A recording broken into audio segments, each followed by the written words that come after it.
What's going on, everybody? Oh, that. So you heard that too when it kept going, right? I'm waiting for you to introduce the show. Uh, That's a hell of a way to start. oh, I'm for some reason I'm hearing us in the background for some reason. No, that's probably my daughter again playing with her toy in the background. Oh, okay, my bad, bro. So, I told you that before, oh, before we started the show. We're already a oh, minute in, and you you still know, ain't you know, introduced the show. you know what I did? I had it on YouTube, and that's why I was like, I'm hearing myself. But yo, what is going on, everybody? It's your boy MV. Uh-huh. Welcome to Tacos and Touchdowns. Like you see on the Aaron top, be tripping. yeah, Aaron B. That's what the B stands for. Aaron B. Tripping. That's what happened. I'm like, why was I hearing myself? But that's not why we're here for. We have two major announcements and stuff. And shout out to our sponsor, SeatGeek. Our ticket plug. For you got concerts, NFL's here, and baseball's here, and everything. So go to SeatGeek for $10, $20 off your first purchase for your next tickets. But our big announcement is we have a new sponsor, and that is W Energy. And if you need an energy drink, and not just energy drink, so we're talking about one that doesn't have all the fillers, the BS, the sugars, the amounts of dextrins, the fillers, the artificial colors. W Energy is perfect for you. It has 150 milligrams of caffeine, and they use for the caffeine they comes from a whole coffee fruit extract. We're talking about all natural ingredients derived from the whole fruit of coffee plants. Enhances the production of powerful proteins and brain derived neural trophic factors. Okay, I got a little bit of my kinesiology bag with this one, but I'm so excited about this. I know a lot of people that need like a nice, good pre-workout. W Energy drink is the one to go for. And let me get the banner going. So you're going to get 10% off your next purchase. That's what we're talking about. You get 10% off. And Mm-hmm. we're all looking to save a little money. This is the perfect one for you. Yep. If you need something just to give you that pick me up, W Energy drink is the one to get. So I'm so excited about that one. What is Mm-hmm. our second announcement, Shane? Yeah, well, first of all, thank you to W Energy. It's always nice to have that. I myself am a fan of amino acids. I drink those in the morning because I don't really want the energy drink kick, but I do appreciate a nice little wake up, nice little alertness. It also helps with muscle development. But for our second announcement is that me and Aaron have been talking about this for a minute, and y'all have noticed that there's been some shows we kind of veer away a little bit from the Cowboys talk. We've had on guests who play for the UFL. Aaron's been on his college road trip. We've even had guests who cover other teams as well to come in and talk to us. Even other sports we've been on the world. As my career has grown with iHeartRadio and For the Numbers, and Aaron's career has grown. And for those of y'all know, y'all can catch his written work over at Fansided as he now covers his school, the Texas Longhorns. We realized that as we've grown with our brands with this, as much as we love the Cowboys, we don't always just want to talk about the Cowboys. So we're going to keep the name just because it's kind of become our brand name for it. But we are no longer just going to be talking about tacos and touchdowns, as Tacos and Touchdowns is now going to be a Texas-wide sports podcast.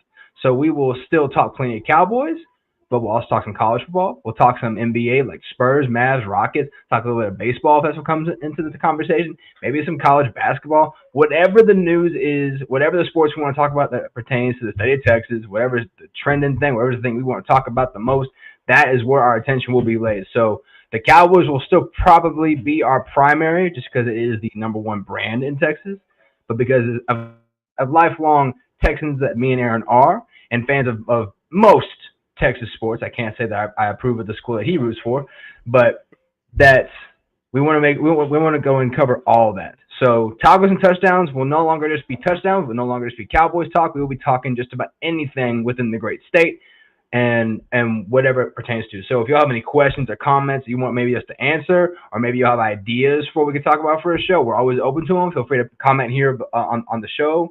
comment on the Facebook feed, the Twitter feed, wherever you're watching this show, wherever you listen to it.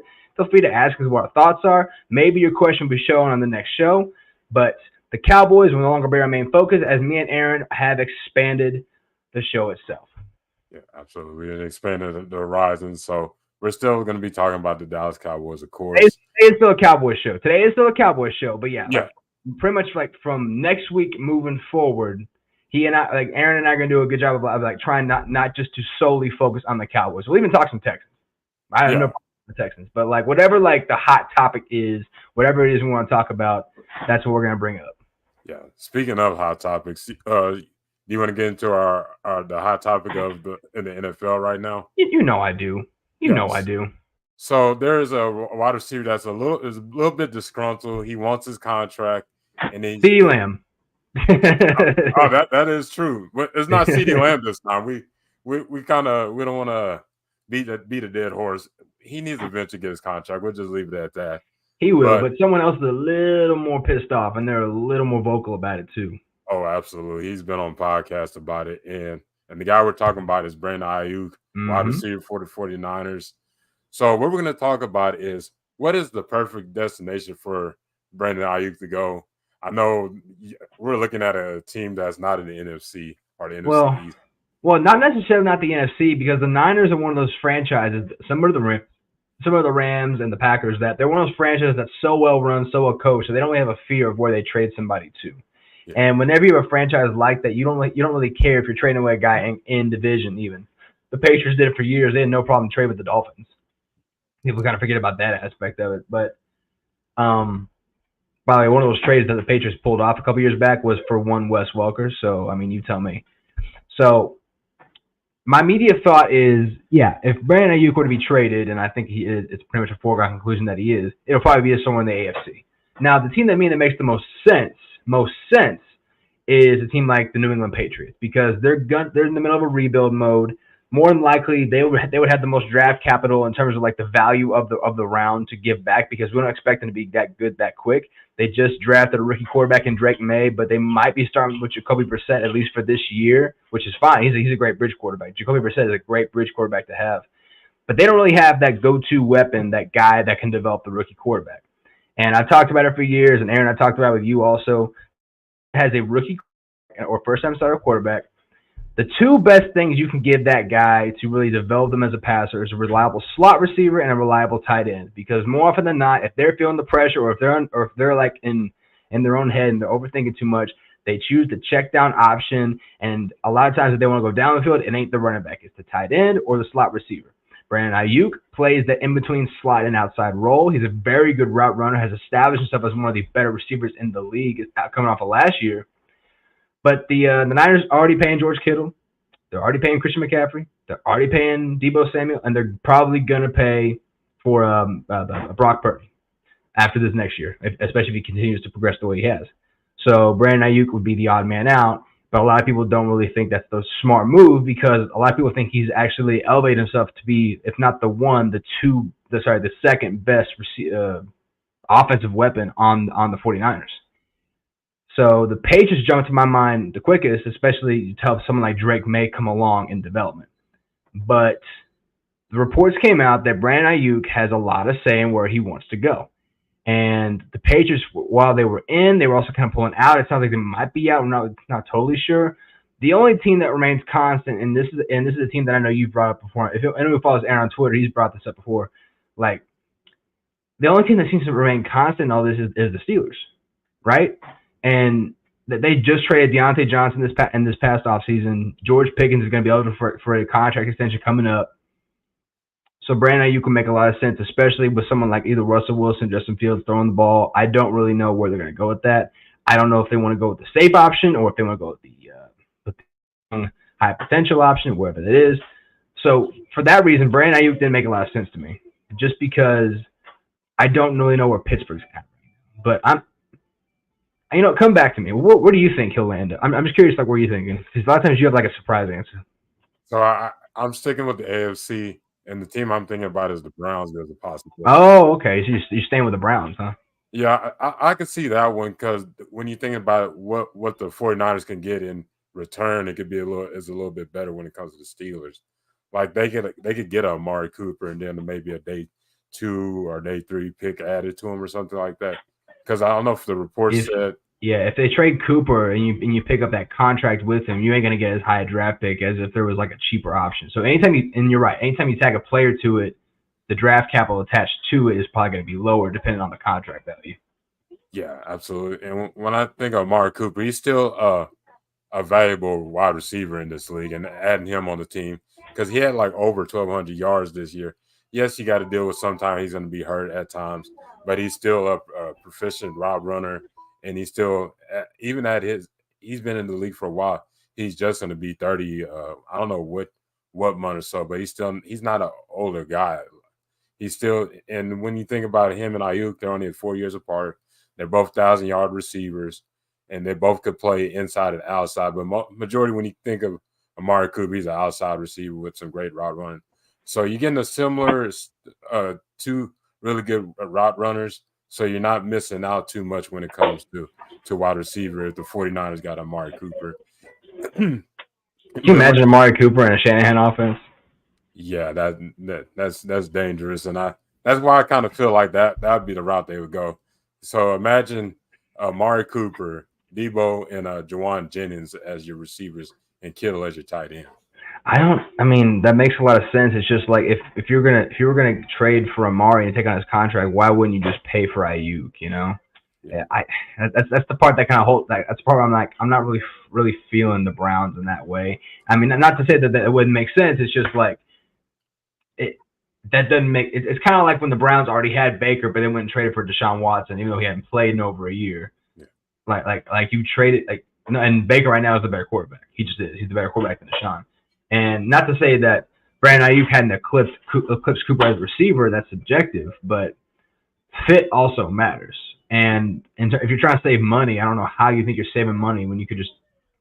But that's why I wasn't really feeling the Browns on that one. But a team that I think would be what I would probably say is a underrated look, and it's only like it only kind of makes sense if you can get the proper stuff in return, and that's the Falcons, especially if they went in NFC. So if you look at a team like the Falcons, they just lost Rondell Moore for the season, who was supposed to compete as the third or fourth receiver, but outside of Drake London and Kyle um, Pitts. no, not Kyle Pitts, the other receiver, he used to play for the Bears. He's their deep threat now. I forgot his Uh, name. He played I for can get it right now. anyway. Uh, oh, Darnell Mooney's on Darnell the. Mooney. Darnell Mooney. Yeah, exactly. So and the Falcons have shown they're willing to do the surprise move, like giving Kirk Cousins a 180 million guarantee just for 2 months later to use a first round pick on Michael Penix Jr. Wouldn't make sense, especially if you're trying to give at least 1 year to Kirk Cousins, maybe two, depending on what the contract looks like, or depending on what Michael Penix's progression looks like. Your best chance to win. So I would think that pairing Ayuk in an offense with Drake London and with Kyle Pitts, with hopefully Bijan Robinson actually gets featured more in this offense. The Falcons' offense, behind what I would call a less talked about offensive line with Kirk Cousins, assuming he's healthy, is actually a really formidable offense in an NFC South that's up for grabs. So I would consider the Falcons maybe not the favorite, but I would call them a dark horse team. Yeah, that's not a team. That's a team I wouldn't even think about. That'd be a good addition to that team.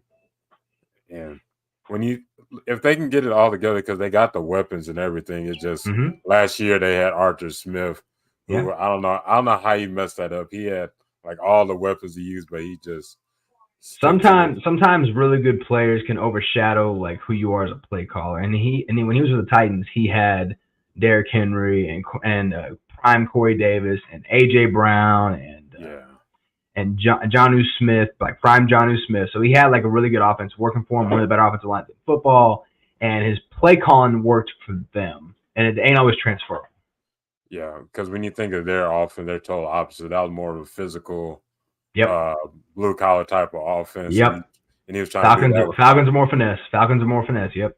yeah, you can't try to treat try to use a finesse team as a physical team, and that's what didn't pan out with the Falcons. But I like that one. So now we're getting into the Dallas Cowboys. I know we were talking about we're not going to but that's We how. said we said we said we wouldn't just talk about the Cowboys, but the Cowboys are very much going to be on everybody's mind. So let's give the people what they want.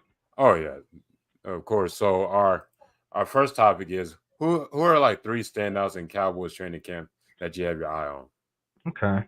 Do you want me to go first? Or you want to go first? Oh, you can go first. You can do Okay. one, and I can do one. You want to go one back and forth? Yeah. Okay. Well, try not to copy me. Yeah. So one standout, which really ain't really a standout for me because I knew how good he was as a player, was a guy that I thought they had the best draft value for, and that was cornerback Kalen Carson, who I think is really going to compete. He's already to me established himself even before the preseason as their fourth cornerback. I think he's going to compete for that third cornerback, especially if the team decides they want to put Deron Bland back in the nickel. Because I think, as much as I love Jordan Lewis and as great a utility cornerback as he is, I think they have more upside putting Deron Bland back in the nickel and having a physical corner like Carson has been in camp on the outside. He made a couple of good plays today in the joint practice against the Rams. As a matter of fact, he's been really good at man coverage. Physical player, was one of the better run coverage corners in college football last year. And I don't really know why he fell to the fifth. A lot of times players just NFL execs have different evaluations that the fans and other scouts do and all that. I thought he should have at least been like a fourth round pick. So I thought at least a round difference they were better. Some people thought he should have gone to third. Right now he's playing like a starter, and I expect him at some point to get starter reps. So he right now is my first guy that has really stood out to me in camp. Yeah, that's a good one. So I know you're gonna. This is the guy I know. This is one of your UDFA pet cats from last year. I know But who you're gonna say. Let me hear yes, it. yeah, Jalen Crawford, who's been showing out in practice, a guy that a lot of people forgot about. You wouldn't see him on the 50-man projections, but that's a guy that's been standing out, making plays, having opportunity to play with the ones because CeeDee Lamb's been out. So he's been definitely one of those ones to take advantage of it. He's not the biggest guy, but he can make plays, and he's a route runner. He's a savvy route runner for us. Mm-hmm. I think he's about a $170 or $180, but you can make plays with him, especially in the zone defenses. He's about the size of Cole Beasley, give or take. He might be a little taller. Yeah, I think he's like 5'10", and if Cole Beasley made plays, and like you said, he was a smaller guy. He's got that third level speed that when he builds up to past the second, the linebackers is very hard to bring down. And I think right now he's one of the few guys on the team that can purely play slot. There are guys you can put in the slot, but like you're talking about, like after CeeDee Lamb, who plays both like an inside-outside option, and Brandon Cooks will play in the slot a little bit, but people like him more on the outside because he's so dangerous down the field. Cropper's one of those guys that can compete for snaps in the slot. I truly believe that. So I like that one from you. Yeah, appreciate it. So who's your next guy? Okay, well, my next guy, I wanted to stick to guys that maybe weren't getting looked at as much. So like when someone says, "Oh, watch out for Mozzie Smith. He needs to have a bounce back here. Watch out for Tyler Guyton. He's getting reps with the first team. Is he gonna like that kind of thing?" So I stayed away from those kind of guys. Okay. I went toward, and however you went is fine. I went more towards guys who were like maybe not getting as looked at. And one guy that's really surprised me, who I knew was probably going to make the roster, but really surprised me with like who I thought is playing above his head. I didn't really like the pick based on the spot, and that's linebacker Maris Leofau, third round pick out of Notre Dame.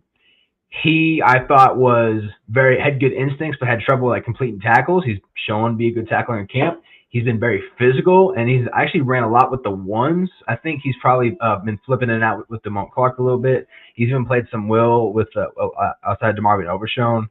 I don't think he's going to play Mike his first year. It sounds like they want him to use more in space, just based on what they've been using him primarily for. But he's been a thumper, just for lack of a better word. He's been a thumper. He's been a really, really good downhill linebacker who has been raved about all camp long. And if you see him in those team activities, he's a smart, instinctive guy who's always around the ball. And that's usually a good sign for linebackers, because any linebacker who knows to get to the ball, knows where it's going to happen, is one who can usually make those plays. So if he plays as good as he practices, I am happy to be wrong. And Aaron, I'm wrong all the time. So if I was wrong about Maris Leofau in the draft, and to be fair, what I said was if Maris Leofau and Kalen Carson had switched positions, like if it was Carson and then Leofau, I wouldn't have hated it as much. But they also missed out on Marshawn Lloyd, who was one of my favorite running backs. Then I'm happy to eat crow about that. But yeah, Maris Leofau is my second guy. Yeah, but that's a good type of wrong. If you're wrong on a guy that we draft, but he ends up being a solid starter, or it's better to be positively wrong. Yeah. Yeah, then that's a good thing. So Yep. I kind of went that similar route when you talked about like guys that are underrated, under the radar guys. But I did put a Cowboy vet on this team, Let and me I hear it. like how and it's Jordan Lewis, who I think could be our cornerback forward. He stepped up, making He's plays, great. He's been great. yeah, creating turnovers against the ones. He's showing that hey, he's making sure everybody knows he's still here. He's the older secondary player, but he's still gonna make plays. And I think he has the opportunity to be that guy just in case uh there's ever somebody down and you got Jay Lou and he could step up and make plays. And I've been liking what Jay Lou's been doing this training camp. I love Jordan Lewis. I don't know why he blocked me on Twitter. I've only ever said good things about him, but Oh, he has in fact blocked me on Twitter. I don't know why. Like, people can go look in my past tweets. I've never said a bad thing about Jordan Lewis. But it's whatever. He's free to do that. I think hopefully he just confused me with somebody else with the same that's what name. I was thinking, man. um, so my third guy, and I actually liked him when he was drafted. By the way, he is a draft pick, but he has so far kind of past some of the guys who are listed ahead of him. If people always talk about him in practice, that he's shown a little something. He's a dirty work player. He's shown a lot of physicality. And if someone like Mozzie Smith is unwilling to take the task, then someone like Justin Rogers might be one of those guys that we see who comes in as a late round pick and establishes himself as a starter. By the way, the last time the Cowboys took a seventh round defensive tackle from Auburn, it turned out really well for them. Remember, you know who that was? Jay Ratliff. Jay That's one of my Ratliff, favorites. exactly. Now, Jay Ratliff, to be fair, had a lot more of a pass rush established. He was polished in that way. People just didn't really like his frame. He was kind of tall and lean, but he became a really good defensive tackle for the Cowboys at the time he was there. Justin Rogers, and it comes at a time where the Cowboys didn't really address the defensive tackle position. They let Jonathan Hankins walk for free agency. They didn't really sign anybody. They pretty much said, "Hey, we're giving these jobs to Osa and Mozzie," and they didn't really create competition. But Justin Rogers has been showing a lot of power and a lot of willingness to be that dirty work, big body nose tackle. And I'm not saying he's going to go out to be a starter right away. I'm not saying he's going out there and be a big playmaker. But when you're a seventh round rookie, you're essentially an undrafted free agent that the team that drafted you just so happened to use an extra draft pick on. So you very much have to earn your spot. And he has done a great job of that so far. I wish there was more guys we could mention, but like he's been one of those guys that's really stood out to me. Yeah, that's definitely a good one. And I'm excited. I can't wait to see what he does in this preseason coming up. So I'm gonna stick on the defensive line, and I'm gonna go with the second round pick, Marshawn Leland, who's been stepping up after Sam Williams went out with the torn ACL. He's been having an opportunity to play inside and outside with Zimmer's defense, and he's that lunch pail guy. He's that blue collar guy, and he's that run stopper. On the opposite side of what a Sam Williams, who was a pass rusher. When you look at a Marshawn Nealon, he's a bigger edge rusher compared to when you think of a Sam Williams.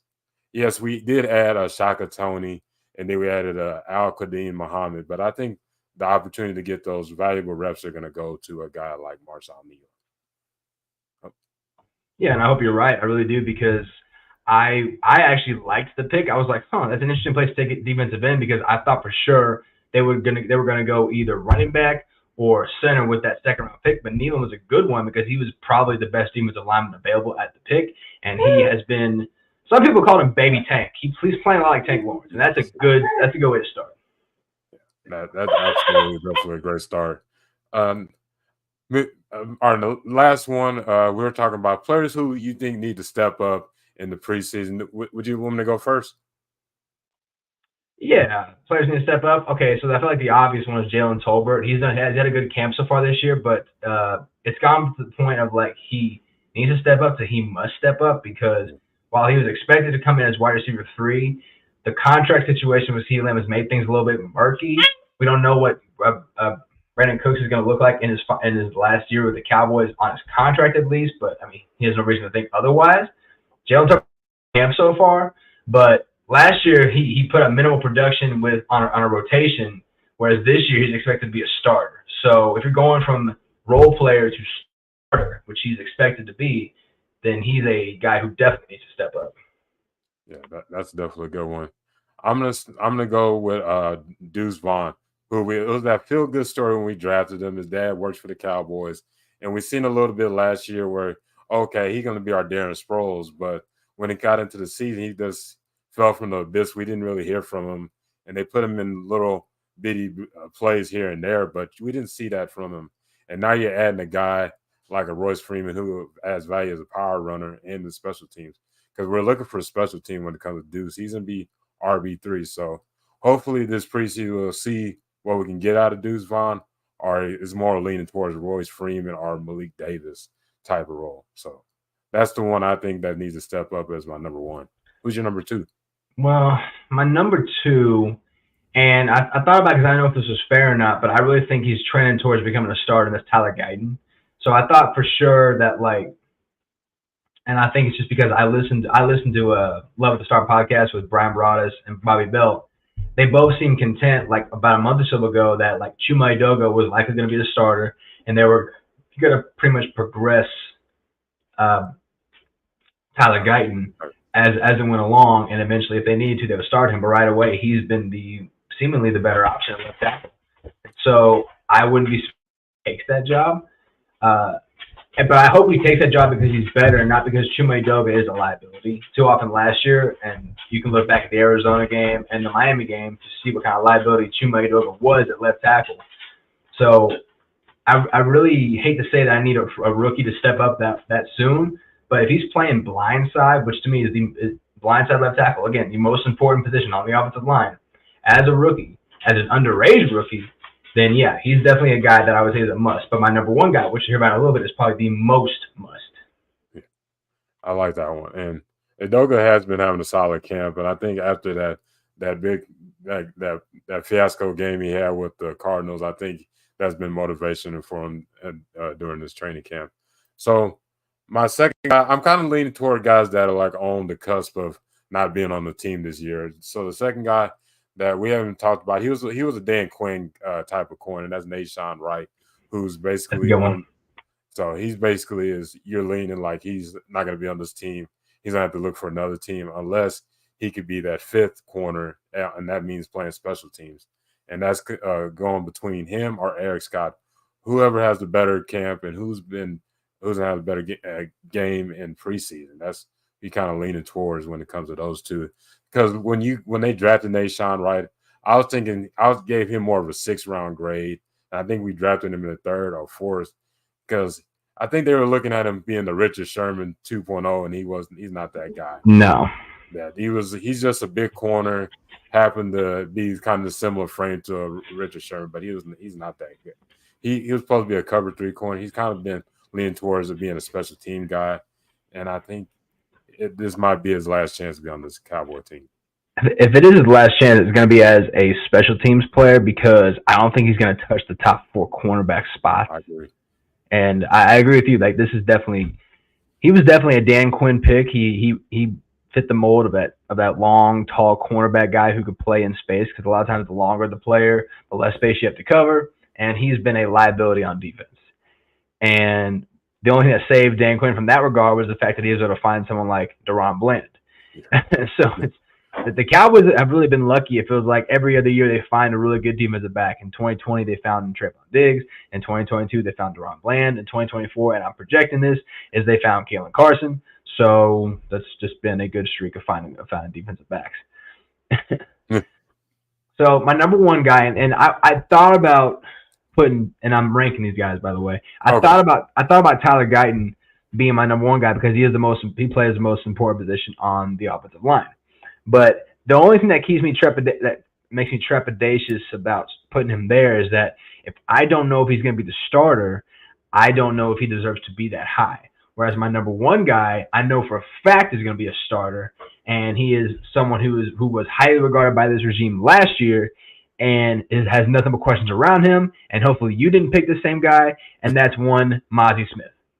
Okay. Mazi Smith was regarded by a lot of people, myself included, as one of the best defensive line prospects in last year's draft.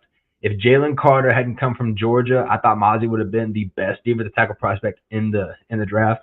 The issues were always like he comes off the ball late, but he makes up for it with great power and athleticism. Last year he was out the ball late, and the power and athleticism just didn't show all that much. Every now and then you have like a flash play where he's able to take up a lot of room, but whether it was the fact that he lost a lot of weight or he was out of position or whatever it was, it doesn't matter. This year in camp he's been slow, but he's also had days where he's done what I would say admirable. To me, he's had kind of a Jalen Tolbert esque start to his career where he did nothing his rookie year, and your hope is that his second year he has much more of a rookie year type of season. I thought Jalen Tolbert's second year, by the way, was a lot more forgivable if you regard that as his actual rookie year. Yeah. And now Mozzie's coming into a season where the Cowboys pretty much forcing him to be the starter. They did absolutely nothing for the defensive line at all, except draft a seventh round guy from Auburn. They did nothing for that position. They didn't sign anybody. They didn't re-sign anybody. They said nope. We're gonna pretty much throw him out in the water and tell him to swim. But now Mike Smith comes into Mike Zimmer's defense, and Mike Zimmer's defense is very much predicated on a lot of stunts and a lot of disguises, and that's in the secondary. And so you hope that a year where he's able to gain back some of that weight, last listed at 315, by the way, if that's a playable weight for him, hopefully we see a little more progression because I saw the last couple of days he's done a little better in terms of his get off, but there's still a lot of concern on that consistency. And you don't use a first round pick on a guy if there's fear of consistency there. And I really hope that he ain't another Taco Charlton where he's a guy that the Cowboys have for 2 years and then let go. My hope is he's more of a guy like I'm trying to think of an example like a slow start who eventually builds into something, but that's what you hope is. You hope that maybe it was just like a slow start to his career that he turns around. And fortunately, it's going to come into a year where teams are going to take advantage of the hole in the defensive line, I guess, especially against the run. If their defensive tackle is by the time the ball is snapped, barely lifted his finger off the ground. So Mozzie Smith to me is the guy who needs to step up the most for this. That's definitely a great option. You want him to pan out because this Cowboys team hasn't really invested highly on defensive tackles. And before Mozzie Smith, the last one was in 1991 when we drafted a Russell Maryland. And from that gap, that's a long time not invest highly on your defensive line. You want Mozzie Smith to pan out. I know he comes from the same college as a Taco Charlton, but that doesn't mean he still couldn't be Mozzie Smith could be a very valuable defensive lineman on this team. I'm not asking him to be all pro. If he could be a solid one tech like we had with Jonathan Hankins when he first got on the team, I'm not complaining. Hankins was a difference maker, though. He wasn't just solid. He was a difference maker. Yeah. If you're a first-round pick, you need to be a difference maker. But I'm just curious, if Mozzie Smith, if I'm assuming Mozzie Smith was your number one guy also, yeah. Who was the other guy? Like, throw a sixth name out there. Like, who was like another name you considered? Like, okay, he was your honorable mention. I'm just curious.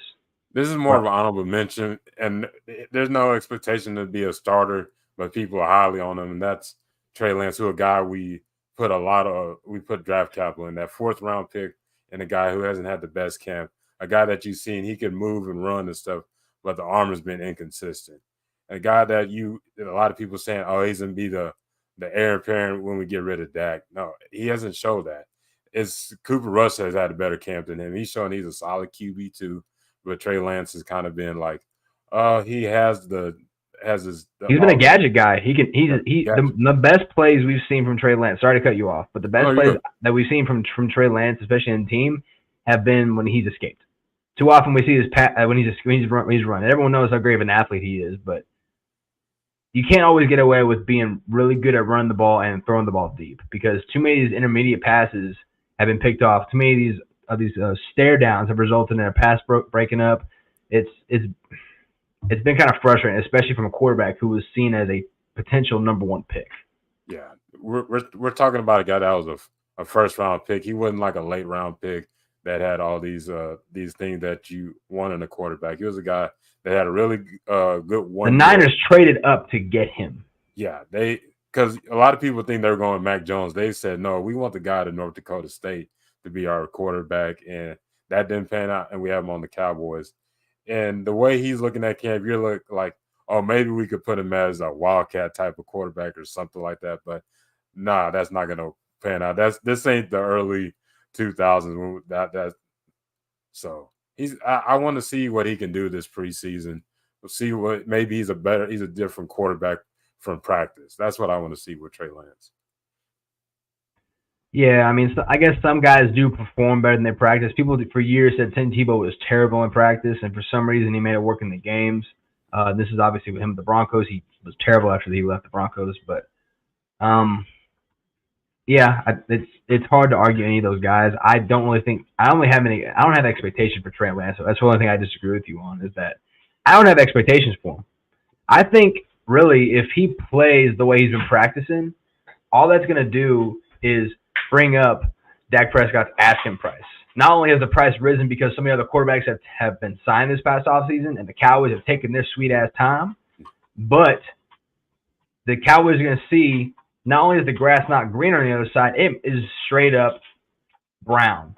Yeah. I didn't want to say that word, but just brown. I get you. And it's been disappointing in that regard. But I will throw another name out there for you, and I'm just gonna throw it out there because I'm curious what you think about this, right? Okay. Sorry, my dog's doing something weird. What about Brevin Spanford? Think about that. The tight end from Minnesota. He's listed among the starters. He's listed as the second tight end, and I know that he is a coveted free agent because the Cowboys every year they did this with Marquise Bell. You remember they did it with Hunter Lipke last year.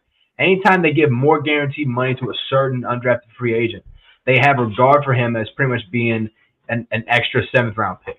They gave the most guaranteed money to him. And if you look at the Cowboys tight end room behind Jake Ferguson, it's kind of, there's some questions there. Schoonmaker is always hurt. Hendershot has been hurt and hasn't really progressed. Princeton Fan has had a good camp, but he's still, to me, as a bubble player. John Stevens-Jones has been a good receiver, but he's still on the bubble as well. And a lot of people think that he's actually regressed a little bit. Brevin Spanford has been impressive. If you see him in team, he's primarily been used as a blocker, but he's had what I would say, a solid camp.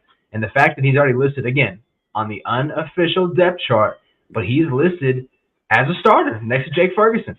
So that doesn't mean nothing. So that's someone I watch out for too. Yeah, I was gonna put him on the list, but I felt like you were gonna have him there, and I wanted you to talk about him because I've been a fan of him when they first signed him. He's a guy that could be that possible red zone type of threat, that big body guy. He's a 6'7", 6'8". He's huge. Yeah, he's a basketball player out there, like how we thought T.J. Vasher was gonna be.